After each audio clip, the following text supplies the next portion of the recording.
Hello everyone, this is Grace. It is March the 21st, 2024, and we are continuing our study on the Feast of Unleavened Bread, or the Passover week, however you want to identify it. So we are going to be taking a look at the sacrificial offering in this study, as well as the last day of the feast.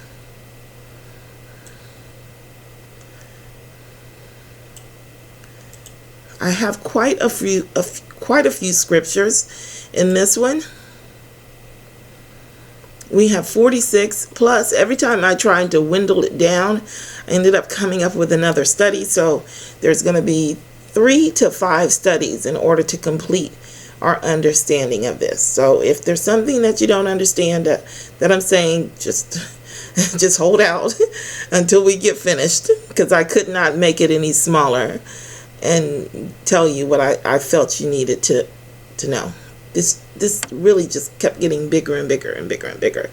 I had to finally just stop and that's what I had to do. I just had to stop.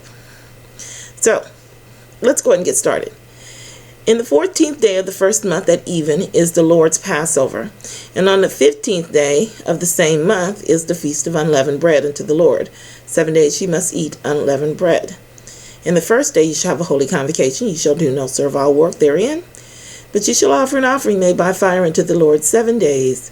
And the 7th day is an holy convocation, ye shall do no servile work therein. So that's our feast from Leviticus 23, which is where we pull the feast days. And I just thought of another study. I left off the trumpets because this study kept growing. So 3 to 6. 3 to 6. Okay, let's continue on. So this is Exodus 12, of course, where they are given the instructions for the first Passover. And ye shall observe the feast of unleavened bread, for in this selfsame day, so we're told that the selfsame day of the feast of unleavened bread, have I brought your armies out of the land of Egypt. Therefore shall ye observe this day in your generations by an ordinance forever. In the first month, on the 14th day of the month at even, ye shall eat unleavened bread until the 21st day of the month at even. I put this in here to point out that they did not leave on the selfsame day. We're told that they left on the 15th. Yeah, it tells you the first day on the 14th is the feast begins. And it does that over and over again. It tells you here, the 14th day of the first month that even is the Lord's Passover. The 15th day of the same month is the Feast of Unleavened Bread. Then it tells you down here, the first day you shall have a holy convocation. What do you mean?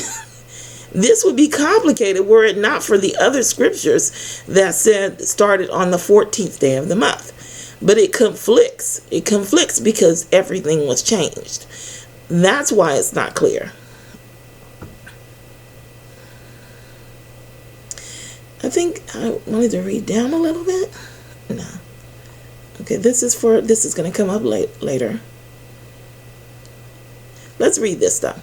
7 days shall there be no leaven found in your houses, for whosoever eateth that which is leavened, even that soul shall be cut off. No, we're going to have another study about leaven, about the unleavened bread. That was made up. I'm not going to talk about it in this study. I'm just so that I won't have to keep repeating it over and over. I'm just going to use unleavened bread. That's what it's called. That's what we're going to use. But that unleavened bread, it was just all made up. But that's the next study. Command the children of Israel and say unto them, my offering and my bread for my sacrifices made by fire, for a sweet savor unto me shall ye observe to offer me in their due season. In their due season means that it is not a daily offering. A daily offering is every day. There is no season. It's all seasons. This is speaking specifically of the Passover offering. It says it's a daily offering because the word day can be used as a day or a year. I did put a few examples in here, which we'll look at, but it's also in the definition. I didn't even know that until I did this study. But it's in the definition that it's a year, and it's used as a year quite often. It was some tricky stuff they were doing. So, in their due season. The season is for the Passover, because most of these are speaking of the Passover. I didn't read down any further than what I needed to. But the Passover is the season which it tells you over and over in the month of Abib. So it specifies in that season, and then everything else is counted from that day. And thou shalt say unto them, everything is counted from that day, but everything has a season because it's not daily. It's during a particular time, a particular season in the year. And thou shalt say unto them, this is the offering made by fire, which ye shall offer unto the Lord, 2 lambs of the first year without spot, day by day, year by year, for a continual burnt offering. I put a reminder in here for me to tell you about the burnt offering. Let me just tell you, I don't think it's right. I didn't read it, but I don't think it's right in Leviticus. A burnt offering is wholly burnt up. It is different than the peace offering, where part of it is burned and part of it is not. A burnt offering is wholly burnt up, and it is always a lamb. That's it. Everything else that you see in there is just made up. It's always a lamb, and it is wholly burnt up. Okay. So, day by day for a continual burnt offering. I will check. I think it's wrong I think my Leviticus 1 video is wrong because I didn't know this at the time. So I will check that, but not until after we've done unclean foods, because I feel like if I do that, it will help in your aid. It will aid in your understanding of the tithe. And I'm going to say a lot of things in this video that require that you have the correct understanding of the tithe in order to understand it. So you probably aren't going to agree with it, and that's fine. But I believe that once I do the unclean foods, I don't know what I said before, the unclean foods. Once I do the unclean foods, because both of those are blessings, then I think it will become more clear to you how they are supposed to be used. Okay? The one lamb thou shalt offer in the morning, and the other lamb thou shalt offer at even. And 1/10 part of an ephah of flour for a meat offering mingled with the 4th. Okay, we'll just leave that. It is a continual burnt offering. A continual burnt offering. I highlighted this because the continual is the Passover. That's what it is. The continual burnt offering is the Passover, which was ordained at Mount Sinai for a sweet savor, a sacrifice made by fire unto the Lord.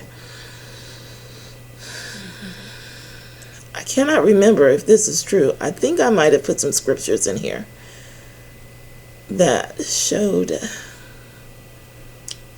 that it was not. Let's just mark this and go see. No, let's just keep going because I have too many scriptures. And the drink offering thereof shall be 1/4 part of a hin for the one lamb. In the holy place shalt thou cause the strong wine, drinking with your drink offering with alcohol, to be poured unto the Lord for a drink offering. And the other lamb shalt thou offer at even, as the meat offering of the morning, and the drink offering thereof thou shalt offer it, a sacrifice made by fire of a sweet savor unto the Lord. So this is not true, and this is not true either. It's just not. But let's continue on. the Sabbath offering, we can skip this. Besides your continual burnt offering, which is the Passover. And the beginnings of your months, ye shall offer a burnt offering unto the Lord. This is the Passover as well. This word beginnings is not the word that you would use for, it is not the word you would use if you were saying the beginning of each month. This is the beginning of many. Like he's at the beginning of the line. The head, the top, the summit, the upper part. That's what this word means. It's at the beginning of the year. You shall offer a burnt offering unto the Lord, 2 young bullocks, and 1 ram, 7 lambs of the first year without spot. All of these things are not, there was no provision made for them that I could find, and therefore, because of the tithe, it is impossible that they were ordered to do this. There is a provision made for the bread that's in the temple. There is a provision made for the lamb that's sacrificed on the Passover. I forgot to look for the provision for the incense for the temple, but that wasn't required either. None of this is required. And in the 14th day of the first month is the Passover of the Lord. And in the 15th day of this month is the feast. 7 days shall unleavened bread be eaten. In the first day shall it be a holy convocation. Ye shall do no manner of servile work therein. And this is just more sacrifices, so we don't need that. And that's where I stopped.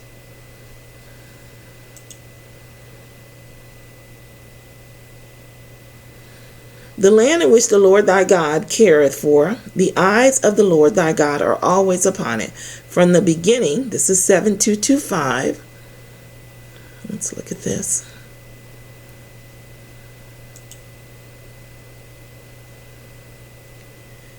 The first, the beginning, the best, the chief. That's the word you would use if it was the beginning of each month, instead of the beginning of months.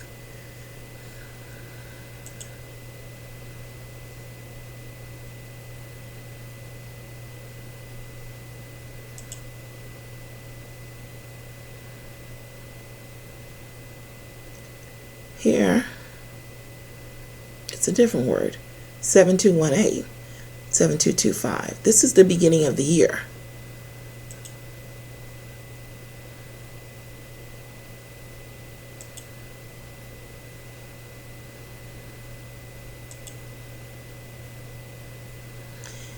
Yea, he magnified himself even to the prince of the host, and by him the daily sacrifice was taken away, and the place of his sanctuary was cast down.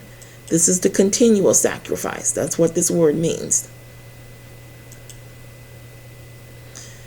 Continuity, perpetuity, continually.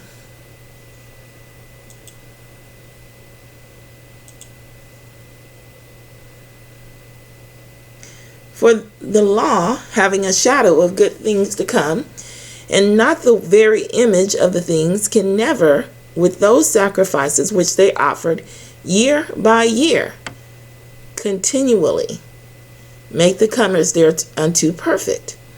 Year by year, the Passover sacrifice was offered continually. For then would they not have ceased to be offered, because that the worshippers, once purged, should have had no more conscience of sins. We won't remember our sins. We'll be able to, but we won't, because I don't think we'll be able to during the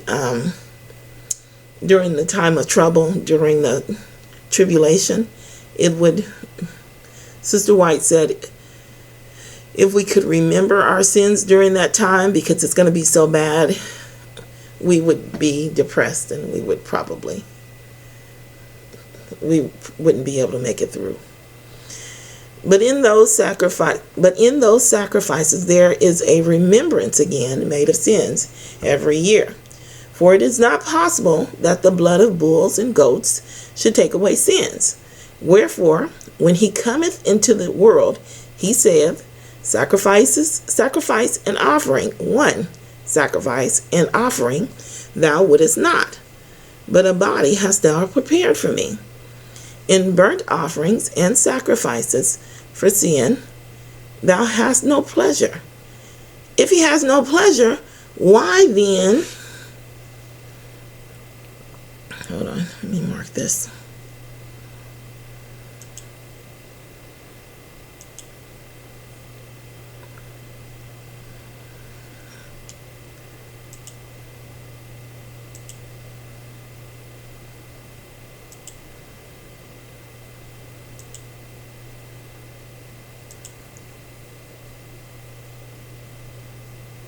Why then would all of these offerings why would we be instructed to make them if he has no pleasure in them? Because he didn't. He can't. It violates. It's his law. Why would he make the tithe and then tell you to violate it? 10% is what is required. It is impossible. It is impossible that any of those offerings were required. It is impossible. It's his own law. He can't tell us the law and then turn around at the exact same time and tell us to violate it. It's not possible that any of those offerings that he did not make a provision for were given as an order of the law. I'm sorry I didn't see it before. I didn't see it until after I did the tithe. And I was explaining it to you guys, and I was like, wait a second. I started looking at all of those offerings, and I was like, this is not possible. It's just not possible that is true. For thou desirest not sacrifice, else would I give it. Thou delightest not in burnt offering. The sacrifice, they probably added that because he has the one burnt offering, which is on the Passover. But the sacrifice of God the sacrifices of God are a broken spirit, a broken and a contrite heart, O God, thou wilt not despise. Do good in thy good pleasure unto Zion. Build thou the walls of Jerusalem. Then shalt thou be pleased with the sacrifices of righteousness. This was definitely added. They took such a beautiful verse and then they ruined it. With the burnt, let me read it again. Then shalt thou be pleased with the sacrifices of righteousness. With the burnt offering and whole burnt offering, then shall they offer bullocks upon thy altar. No. He just told you up here what was good. And it's not bullocks. None of that is true. Well, an offering, wait a second. You can give an offering and that's fine. That's fine. But it's a free will offering. It's not commanded. Let my prayer be set forth before thee as incense, and the lifting up of my hands as the evening sacrifice.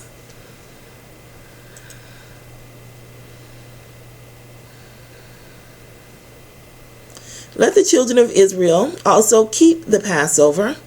Hold on, I think this was at Mount Sinai. Yeah, here, this is at Mount Sinai.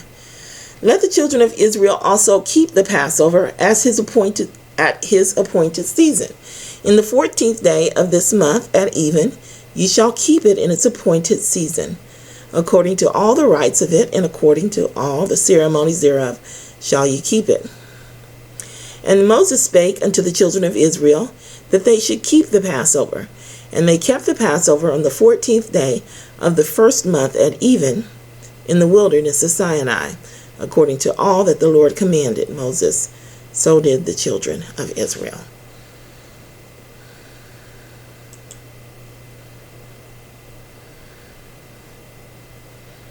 Speak ye unto all the congregation of Israel, saying, in the 10th day of this month, so we're back in Exodus now, in the 10th day of this month shall they take to them every man a lamb, according to the house of their fathers, a lamb for a house. This is not translated properly. Hold on. Okay, I pulled this up in Scriptures for All.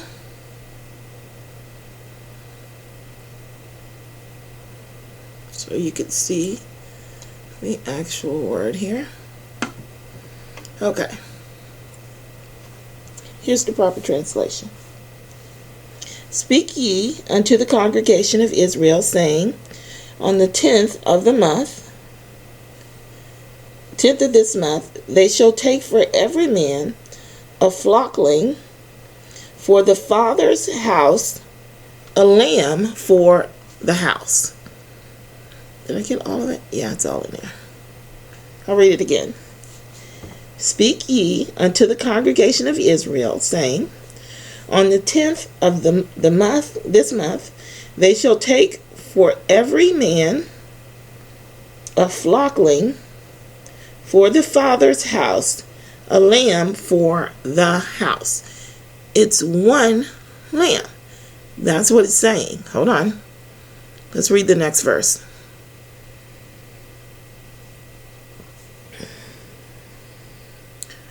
Well, we'll read it as it's written first. And if the household be too little for the lamb, let him and his neighbor next unto his house take it according to the number of the souls. Every man according to his eating shall make your count for the lamb. This is where we receive instructions for the lamb. This is where he makes provision for the Passover lamb, because it is beyond the 10% which you are required to give. He can't make you give this lamb. So he's telling you, I want you to do this. Here is how you get the lamb. Because no one is required, because all offerings have to be free will offerings. You are required to give 10% back to God. Well, you have the first fruits as well, which we'll say more about later. I have to study that more. So, okay, here's the interpretation of this. And if the household be too poor, I don't know why I have this underlined. I can't recall. If the household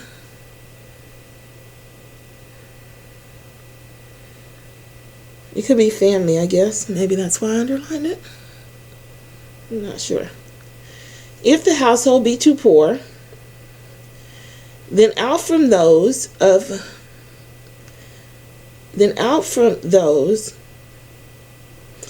the flock of his neighbor, near to his family, the worth of the creature.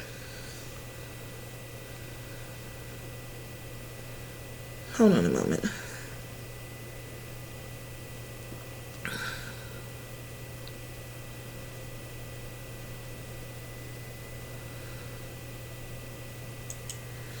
Okay, I see what I did. I didn't complete it. I just checked the first part of it. So the worth of the creature is going to be taken for the lamb. But it's saying that it's just going to come from the offerings. I have a scripture in here for the bread as well. I didn't think to do the incense. I didn't think to look for it. But the bread is exactly the same. It's going to say the bread that the flour for the bread, which was the showbread, it's to come from the offerings. But provisions are still made so that no one is obligated to give it, because offerings have to be free will offerings. So let's read this again. Speak ye unto all the congregation of Israel, saying, in the 10th day of this month, they shall take to them every man a lamb according to the house, according to it's of their father's house. There's one God the Father. That's our Father. That's our Father. If you really think about it, there's only really two houses. At best, there could be two lambs. There's us, the house of the firstborn, well, the church of the firstborn, which is us, Aaron's house, and then the general congregation, which is everyone else. Two houses. That's it. and one Father. One lamb.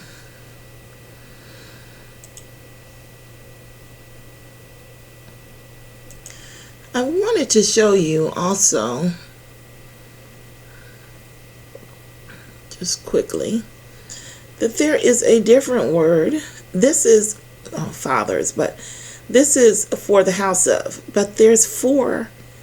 Okay, I highlighted the right one. This is fathers.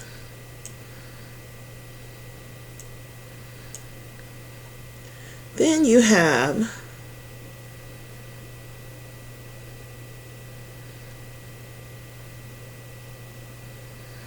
to the fathers of you, your fathers. And I will cause you to dwell in this place, in the land that I gave to your fathers.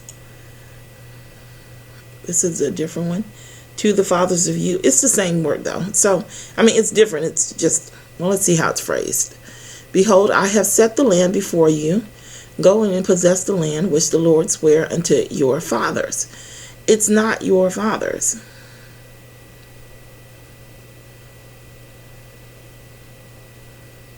I mean, it's not your father's house. It's the Father's house.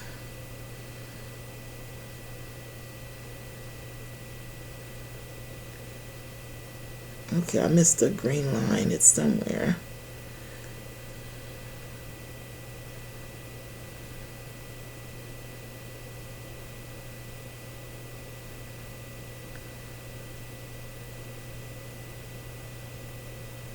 Where it is.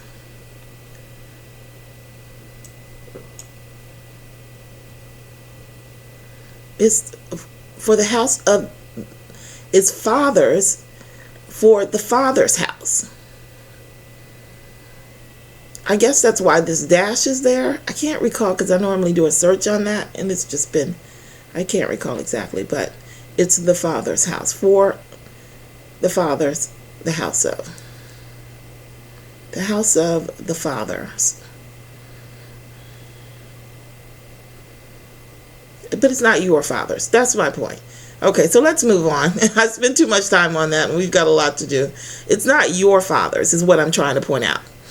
Let's continue.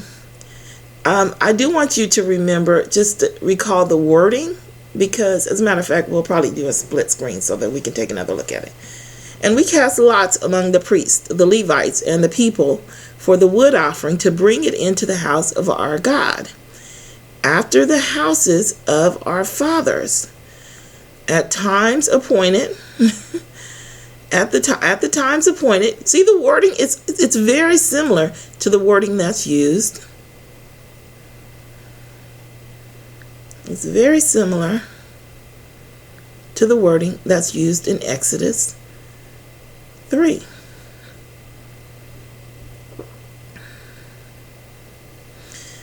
After the houses of our fathers.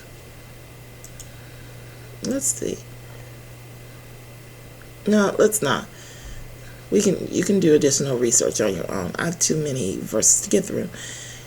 At times appointed, year by year, to burn upon the altar of the Lord our God, as it is written in the law. They're actually here in Nehemiah. He's actually getting offerings for the wood offering. But it's one person. Let's look at it. And we cast lots among the priests, the Levites, and the people for the wood offering to bring into the house of our God after the houses of our fathers, at times appointed year by year, to burn upon the altar of the Lord our God, as it is written in the law. They cast lots. One person brought the wood.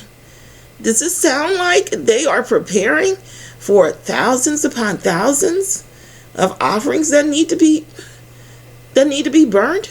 It's for a daily offering twice a day? No, they burn one offering per year. They didn't need that much wood. One person could bring it for the entire year and not have to chop down a forest to do it.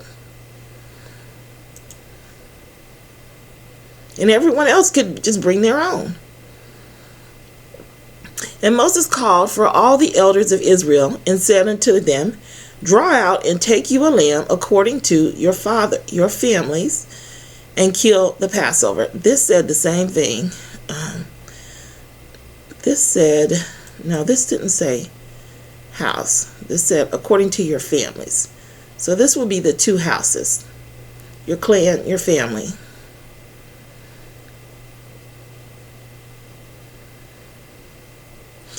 And kill the Passover. But they didn't, the elders, so this is the assembly. I don't know if I mentioned it to you before, but when you see,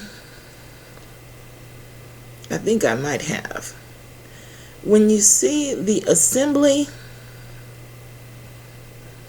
to the number of men,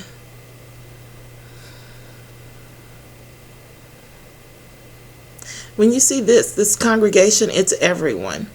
And when you see this number, it's speaking prophetically. It's speaking about the house of Israel. It's speaking about us. So here, it's speaking about the elders. So it's saying it's just us. So it's going to be talking about the one lamb for our family, which is the house of Aaron. And then kill the Passover.